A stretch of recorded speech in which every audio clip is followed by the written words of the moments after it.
안녕하십니까 시청자 여러분. 오늘 이 시간에는 아주 특별한 출연자를 모셨습니다. 4월 10일 국회의원 선거에 고양시 을구의 국민의당 예비후보로 나서신 대진대학의 토목환경공학부 현직 교수이신 장석환 후보를 이 자리에 모셨습니다. 오늘 이렇게 나와주셔서 감사합니다. 불러주셔서 감사합니다. 영광입니다. 제가 이 국회의원 경험도 있고 반세기 동안 여러 가지 지켜봤는데 이공계의 전문 교수가 지역구에 나서는 경우가 아주 드뭅니다. 맞습니다. 최근 기억으로는 수도권에 장 교수님밖에 없지 않나 이런 생각이 드는데 대진대학에서 토목환경공학 그러니까 토목공학, 환경공학을 가르치시고 또 다양한 그 방면의 사회활동도 해오셨는데 본인이 해오신 일과 사회활동 경위 그리고 무엇보다도 이번에 정치에서 나서시게 된 것부터 먼저 한번 얘기하죠. 예, 먼저 불러주셔서 너무 감사드리고 평소 제가 존경하는 우리 박 대표님의 그 가까이서 이렇게 같이 대담을 할 수 있게 돼서 너무나 영광스럽습니다. 저는 지금 말씀하셨다시피 한 30년 가까이, 정확히는 저희 이제 대학에서 27년간 대학 교수로서 또 공대 교수로서 그리고 이제 대학 원장과 교육대학 원장 이런 것들을 역임을 하면서 재직을 해왔습니다. 많은 분들이 저한테 물어봅니다. 너 과연 현직 공대 정교수가 왜 나왔느냐라고 이렇게 많은 분들이 여쭤봅니다. 먼저 공대 정교수가 현실 정치에 뛰어들기가 좀 어렵다고 말씀을 하시는데 그 이유는 원래 저희 이공계통의 학문이라고 하는 것이 사람을 상대하는 게 아니라 주로 자연을 상대하거나 보통의 자연을 상대로 해서 사람들에게 이로운 일을 만들게 하는 그런 일들을 하기 때문에 사람들하고의 접촉, 경쟁, 사람들과의 설득 이런 부분들이 좀 어려워하기 때문에 그렇고요. 두 번째는 또 사회 문제나 이런 부분들을 어렸을 때부터 그렇게 훈련을 잘 받지 않았기 때문에 그런 부분들에 대해 어려워하는 부분들이 있습니다. 그러나 저는 30년 이상 학문을 하면서 이 학문이 사회에 어떻게 발전을 하고 그 학문이 우리나라 혹은 우리 국가나 미래의 세대들한테 어떤 영향을 줄 수 있는가에 대한 고민들을 많이 해왔습니다. 다시 말씀드리면 우리는 아직도 더 발전을 해야 되는 즉 실사구시가 더 많이 있어야 되는 부분이기 때문에 우리가 미래를 준비해야 되고 우리나라처럼 자본이라든지 또 아니면은 이렇게 자원이 없는 나라에서는 우리가 미래를 위해서 사람한테 투자하고 더 많은 실사구시를 통해서 나라를 발전시키는 즉 4차 산업혁명이라든지 기후변화에 대응하는 충분한 그러한 준비를 해야 된다. 이런 측면에서 우리 이공계통의 분들이 이런 현실 정치나 또 많은 부분들의 정치에 참여, 관심 그리고 거기에 대한 적극적인 지지 이런 것들이 필요하다고 평소에 생각을 해왔고요. 두 번째는 지금의 과거에 있었던 우리 흔히 말하는 민주당의 386 지금은 이제 386이 486이 되고 486이 586 되고 지금 686까지 그런 기득권을 놓지 않고 그런 기득권의 카르텔에서 이미 낡아 빠진 수구의 어떤 기득권 세력들에 대한 이 사회에 대한 기득권을 통해서 사회가 진부해지고 퇴보하는 그런 부분들에 대해서 제가 좀 그만 볼 수가 없다 이렇게 생각합니다. 특히 그런 부분들은 지식인의 한 사람으로서 그리고 제가 미래 세대를 책임지는 교육자의 한 사람으로서 이런 부분에 대해서는 정말로 이 민주당에 있는 586 세력들에 대한 청산이 반드시 필요하고 즉 우리나라 정치가 과거로 돌아가는 것이 아니라 미래로 돌아가야 하는 그런 중차대한 지금의 시점과 그리고 앞으로 미래 세대에 대한 새로운 먹거리 창출 그리고 새로운 과학기술의 입문 또 새로운 어떤 실사구시의 정신이 다시 한번 설립해야 된다. 이런 측면에서 제가 정치에 나서게 됐습니다. 마지막으로 말씀드리고 싶은 것은 우리는 지금 상당 부분 미래를 준비해야 되는 시대임에도 불구하고 공학이 상당히 위기입니다. 즉 인문사회 쪽에서는 어느 정도 진전하고 발전했을지 모르지만 공학이 과거에 박정희 대통령 시절에 굉장히 공학을 융성하게 대접을 하고 그때에 대한 부분들에 대한 것들 이후에 상당히 공학 부분들이 돼서 이공 부분에 대한 부분들이 상당히 조금씩 처져 왔다 이렇게 보여지고 그 처져 오게 된 이유 중에 하나도 이런 586의 정치권에서 새로운 부분들이 나타나지 않았다 이렇게 보여집니다. 예를 들어 중국에서는 당 이력부터 10여 가지가 한 10분 정도 되는 분들이 대부분이 5명 이상이 다 공학자 출신입니다. 즉 시진핑도 공대 출신이고요. 과거에 원자바오 총리도 공대 출신입니다. 그래서 중국이 그동안의 실사고시의 정신으로 연평균 성장률이 15% 이상을 20년 이상 했던 이유도 여러 가지 이유가 있겠지만 그런 원인도 있다고 봅니다. 우리나라 국회에서 지금 300명의 국회의원들 중에 예산적인 측면에서 보자면 우리가 SOC라든지 환경이라든지 건설이라든지 이런 부분들에 대한 예산이 한 10% 한 50조 정도 된다고 볼 수 있는데 지금 이제 슈퍼 예산이라서 한 680조 정도 예산이 되는데요. 그 중에서 그 부분들을 전공한 이공계통에 진짜로 전공한 그런 국회의원 수가 얼마나 되겠습니까? 기껏해야 한두 분 정도밖에 되지 않습니다. 그렇게 해가지고는 정말로 이 예산이라든지 법안들이 적재적소에 그리고 균형 발전을 위해서 미래를 위해서 쓰일 수 있는 그런 충분한 그런 어떤 예산의 어떤 편성이라든지 새로운 입법의 제도라든지 이런 부분들이 부족하다고 봅니다. 따라서 저 같은 공학을 하는 사람들도 적극적인 의사참여와 적극적인 정치 활동을 통해서 우리나라의 미래를 준비하고 우리나라의 미래 세대와 그다음에 먹거리를 창출하는 그런 데 기여를 하기 위해서 제가 감히 이 현실 정치에 뛰어들어서 그리고 현직 공대 정교수로서 현실 정치에 직접 지역구에 이렇게 뛰어들었다라고 말씀드릴 수가 있습니다. 시청자 여러분, 저는 지금 장 교수님, 장 후보님 말씀을 듣는 동안에 감동을 느낀 부분이 있습니다. 이게 환경 토목, 그러니까 공학도로서 사람을 보는 것이 아니라 사람을 속이지 않는 환경과 자연을 보아왔다 하는 이 말씀이 저에게 약간 충격으로 받아들여지고 또 국가 예산의 절반 이상을 이 환경과 관계되고 이 공학과 관계되는 부분인데 그 방면에 전문가들이 별로 없고 그 말씀을 생략하셨지만 제가 보기에 정치꾼들 식으로 예산을 갈라먹게 하고 있다 하는 그런 지적에 그다음에 세 번째로 중국이 어떻든 G2 국가인데 지금 그 시진핑을 비롯해서 요 직전 총리 이거창 원자바오 등 핵심들이 전부 이공계 출신이에요. 그 우리 국민들이 잘 모릅니다. 예. 우리 국민이 잘 몰라요. 전부 이공계 출신들이.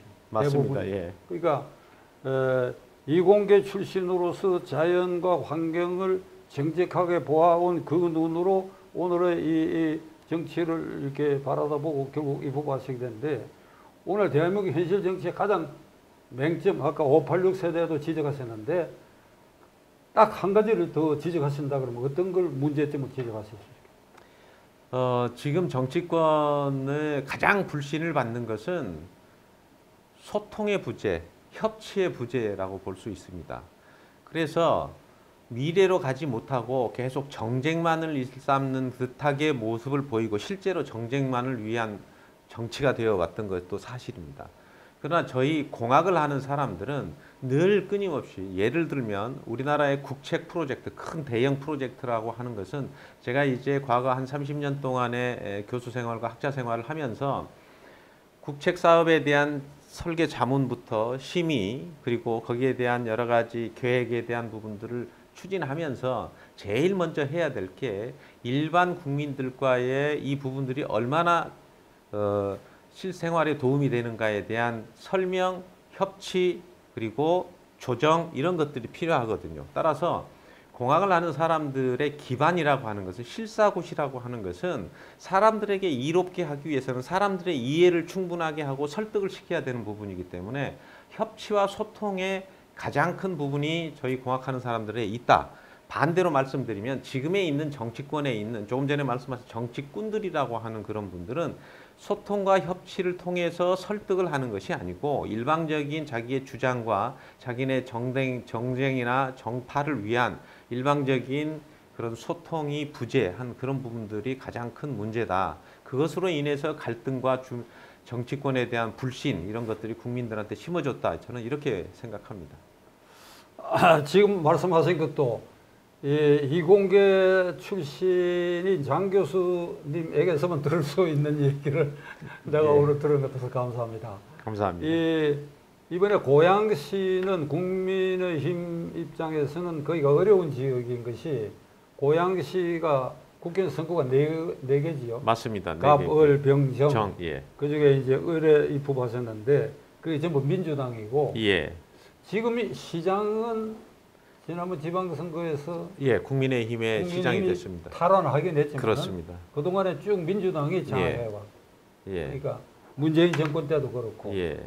그런 점에서 고향이 이 수도권의 중요한 위성도시인데 그 환경토목공학과 전문가 입장에서는 지역 발전이 미진한 부분이 털없이 보이실 것이고 예, 예. 앞으로 그 지역 국회의원으로서 어떤 포부로 이 지역 발전을 통해서 주민들에게 봉사하실 것인지 예. 그에 대한 소신을 말씀해 주세요.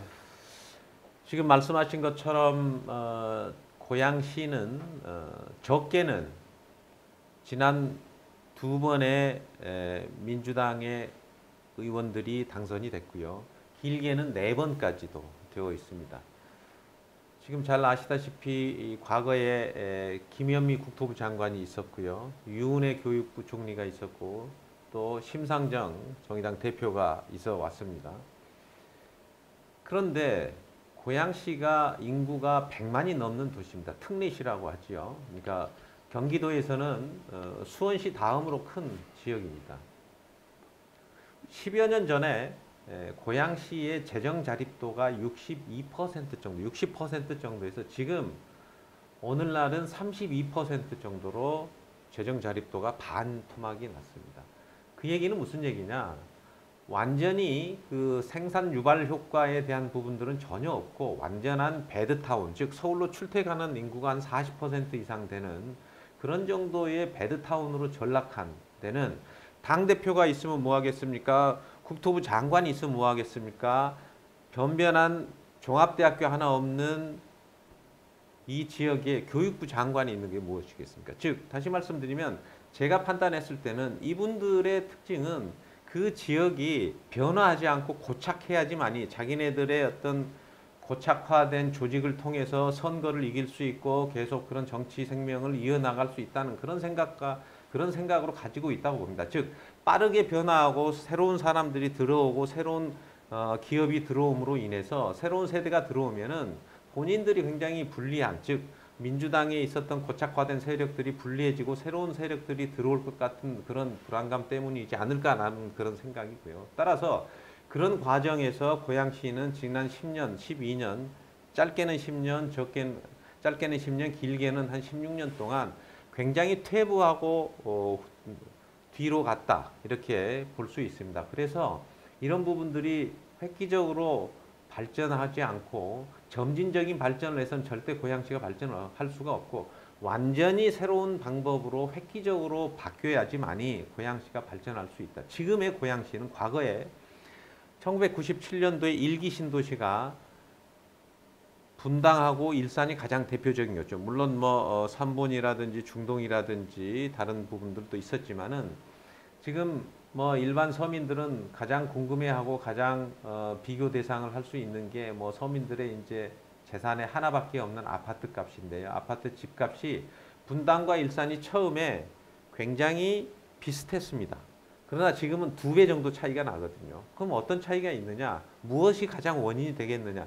첫 번째가 세상의 중심인 강남까지의 도달 시간입니다. 과거에는 분당에서 강남을 오거나 일산에서 강남을 오거나 시간이 거의 비슷했어요.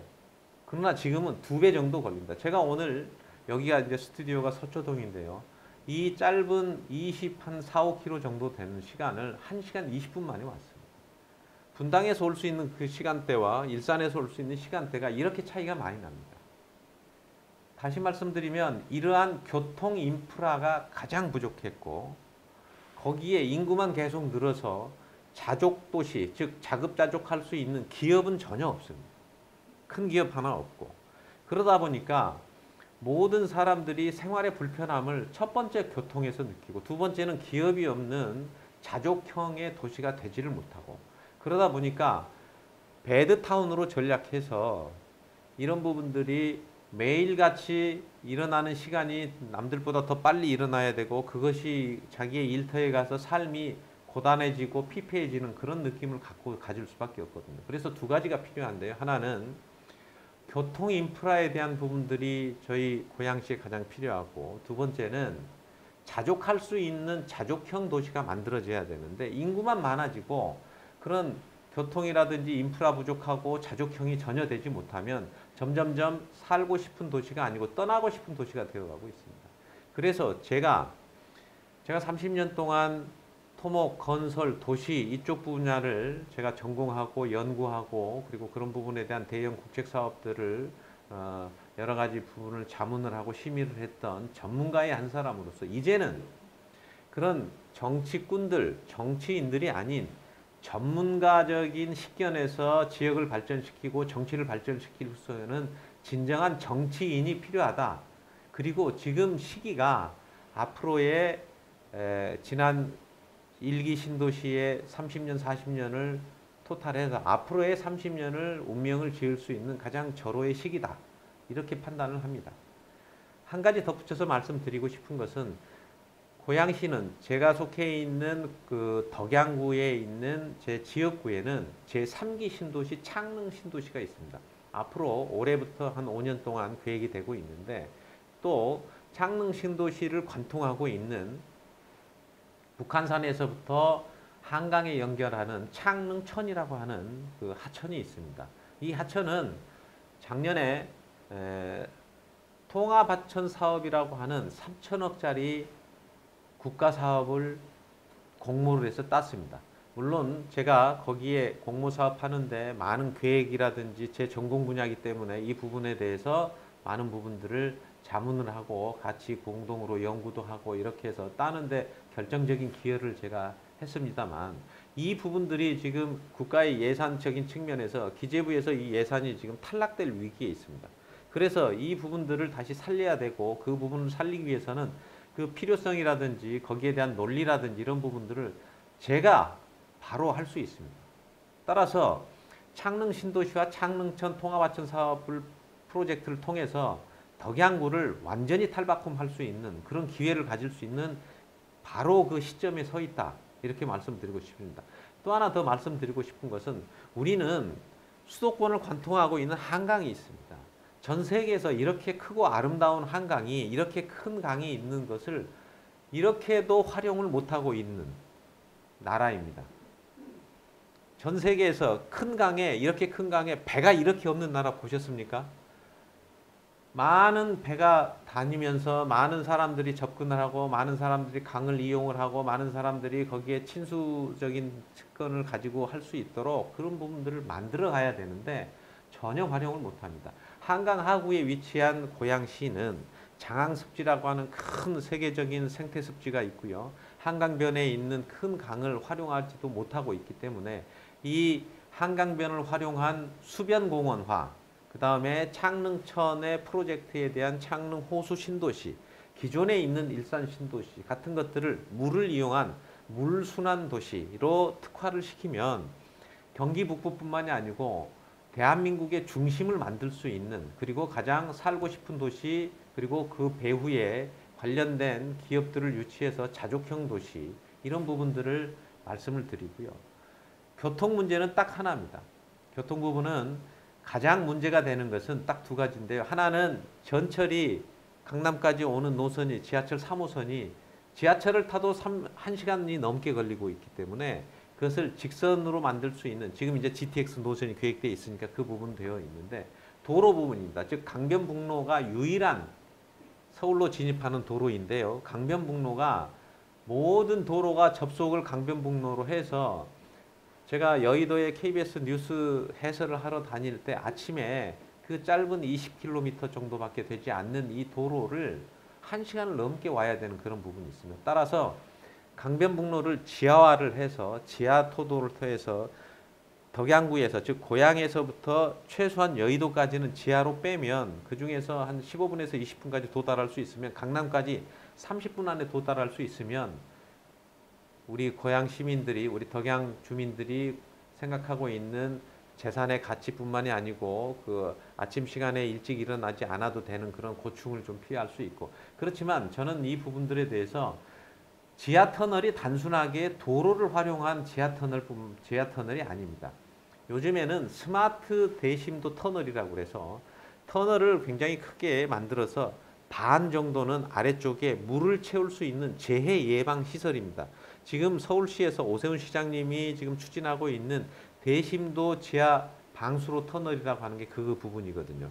즉 아래쪽에서는 한강에 물이 넘치거나 또 고양시에서 과거에 홍수가 큰 피해가 났기 때문에 그런 부분들에 물을 채워 넣는 그런 재해 방지 시설을 반을 쓰고 반은 지하 터널로서 도로를 연결시키는 스마트 터널입니다. 이게 지금 그런 부분들이 우리나라에서 시행되는 게 아니고 지금 말레이시아, 도쿄, 쿠알라룸푸르 같은 그런 데에서 많은 부분들이 이미 시행되고 있는 부분들입니다. 또 서울시에서 지금 이미 남태령 고개에서 그 부분들을 시행하고 있기 때문에 그런 부분이 된다면 제가 교통과 자족도시형을 만들 수 있는 그런 형태로 만들 수 있고 이것을 할 수 있는 사람은 저 같은 그쪽 분야에서 30년 이상을 전공하고 공부하고 계획하고 그다음에 이런 부분들에 대해서 오랫동안 전문가로서의 역량을 가지고 있는 사람이 추진하고 그것에 대한 설득을 하고 거기에 대한 예산을 확보하고 거기에 대한 법령을 만들 수 있는 그런 사람들이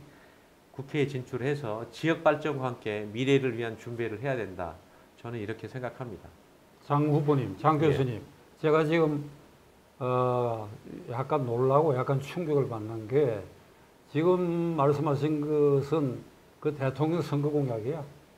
이게 단위가 단순히 뭐 고향 을고 국회의원 후보자로서 공약으로 보기에는 이게 범위가 크고 당연히 또 그렇게 해야 되고 그렇게 하다 보면 고향 을구는 말할 것도 없고 고양시 전체 경기 북부도 지형이 바뀌겠다라고 하는 생각을 하는데 시작은 좁은 고향 을에서 시작하지만은 장차 이것이 확대돼 갈 그런 가능성을 올 이 많은 시청자들에게 보여주신 것 같습니다.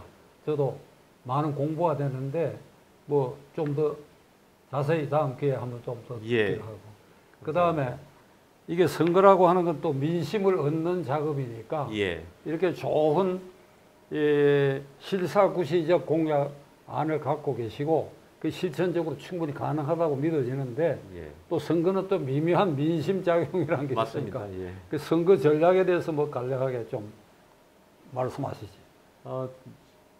저희 국민의힘 한동훈 비대위원장님께서 이런 말씀을 하셨습니다. 이번 총선은 이기는 총선을 하시겠다. 이렇게 말씀을 하셨습니다. 이기는 총선이 무엇일까? 그러면 이기는 후보가 돼야 되지 않겠습니까? 그러면 이기기 위해서는 어떤 부분이 필요할 건가라는 것에 대한 고민을 하다 보면 뭐 외람되지만 제 판단은 이렇습니다. 지금의 국민의힘 지지층과 그다음에 민주당에 있는 민주당 지지층이 양쪽은 어느 정도 고착화되어 있다 이렇게 판단을 할 수 있습니다. 그게 대략 한 35% 정도라고 본다면 나머지 30%는 중도라고 보고 스윙보터의 개념이라고 보는데 스윙보터라고 하는 분들은 어떤 후보가 나올 거냐 또 어떠한 형태의 구도가 잡혀질 거냐에 대해서 상당히 좀 그 부분들이 영향이 있다 이렇게 보여집니다. 그래서 저는 첫 번째는 이 스윙보터의 표심을 잡기 위한 방법은 조금 전에 제가 충분히 말씀드렸습니다만은 이 지역을 위해서 전문가가 어떤 전문가가 필요한가라고 하는 것이 가장 중요한 부분이에요. 그 부분은 제가 뭐 조금 전에 말씀드렸으니까 말씀 더 이상 안 드리고요. 두 번째는 저는 호남 출신입니다. 제가 고등학교까지 전라남도 순천에서 자랐고요. 대학에 오면서부터 이제 서울에서 와 있는데 호남 출신의 보수 후보 호남 출신의 국민의힘 후보여야만이 호남 출신에 있는 중도 표심을 가져올 수 있다 이렇게 보여집니다. 특히 제가 속해 있는 고양시 그리고 덕양구는 40%에 육박하는, 고양시 전체가 100만이 좀 넘는데 한 40만 명에 육박하는 호남 출신의 표심, 이 부분들을, 호남 출신의 중도 표심을 제가 같은 호남 출신으로서 그분들의 마음을 얼마만큼 사겠느냐 하는 부분들이 있기 때문에 호남 출신의 국민의힘 후보로서 이 중도 표심을 충분히 끌고 올 수 있다라고 하는 그런 말씀을 드리고요. 한 가지 덧붙이자면 제가 속해 있는 대진대학교는 경기 북부에서 유일하게 종합대학교입니다. 저희 학생 수가 전체적으로 한 10,000명 가까이 되는데요. 그 중에서 대진대학교에 있는 학생들, 그리고 같은 재단에 있는 대진고등학교에 있는 고양시에 있는 학교의 학생들과 졸업생들, 그리고 가족들까지 하면 한 5만 명 정도 가까이 됩니다. 이분들의 저에 대한 기대와 지지, 그리고 같은 지역사회에 있어서의 어떤 여러 가지 지지에 대한 부분들이 상당히 큽니다. 지금도 저희 캠프에서는 많은 우리 졸업생들이 와서 자원봉사를 많이 하고 있고, 또 다니면서 이렇게 명함을 주고 인사를 드리면 많은 학부모들을 만납니다. 그래서 꼭 우리 학교를 위해서, 그리고 우리 자녀를 위해서, 또 우리의 어떤 졸업생들의 어떤 위상을 위해서 꼭 선전해 달라고 하는 그런 얘기들을 많이 합니다. 그래서 저는 누구보다도 호남 출신의 국민의힘 보수 후보로서, 또 지역을 발전시킬 수 있는 전문가로서, 또 지역을 대표하는 대학에 있는 졸업생들과 대학을 대표하는 그런 입장으로서 이 부분들에 대해서 충분히 이번에만큼은 반드시 탈환을 할 수 있고, 지난 12년간 혹은 16년간의 어떤 야당으로부터 발전을 가져올 수 있는 유일한 후보라고 저는 감히 이렇게 말씀드릴 수가 있겠습니다. 좋게는 고양시 을구 유권자들이 장석환 후보, 그러니까 장석환 교수님이 전공하신 도시 토목 환경 분야, 그리고 그 실천력을 얘기를 듣는다 그러면 제가 보기엔 무조건 앞서계세요. 무조건 앞서계시고. 감사합니다. 그건 저도 확신합니다. 그 끝으로 유권자들에게 인사 말씀 하시는 걸로 끝맺겠습니다. 예, 존경하는 고양 시민 여러분, 그리고 사랑하는 우리 덕양구 유권자 여러분, 저 장석환이 그동안에 침체되고 퇴보해왔던 정치적으로나 사회적으로, 그리고 지역적으로 미래로 나아가지 못했던 그런 과거를 청산하고 새로운 미래와 새로운 시대를 열어갈 수 있고 지역을 발전시킬 수 있는 후보 장석환입니다. 그동안에 민주당의 여러 가지 퇴보된 정치, 그리고 부패한 카르텔, 특히 이번에 송영길 돈봉투 사건과 같은 그러한 문제가 있는 후보들은 반드시 이번에 정리를 하고 저같이 지역을 발전시킬 수 있고 그런 부분들에 대해서 누구보다도 참신하고 깨끗하고 그리고 전문가적인 입장에서 지역을 발전시킬 수 있는 저를 지지해 주시기를 반드시 부탁드리겠습니다. 투표는 총알보다도 더 무섭고 힘이 있다고 했습니다. 이러한 투표를 통해서 반드시 새로운 시대를 열어가기를 반드시 같이 동료 시민 여러분과 함께 희망해 보겠습니다. 장석환이었습니다. 오늘 이렇게 나와주셔서 감사합니다. 불러주셔서 감사합니다. 마지막으로 예. 조선조가 멸망한 근본 원인이 실사구시를 무시했기 때문에 멸망해버렸어. 이게 공자, 맹자, 주자하게만 매몰대가 공론에만 휩싸이고 현실 무시했기 때문에. 맞습니다. 그런데 오늘 아주 제가 귀가 번쩍번쩍한 게 이게 운동권 카르텔은 도저히 장 후보님 그 수준에 미달돼. 그러니까 이들에게 고양시가 거의 20년 맡겨졌다 하는 건 참 불행한 일인데 이번에 이것이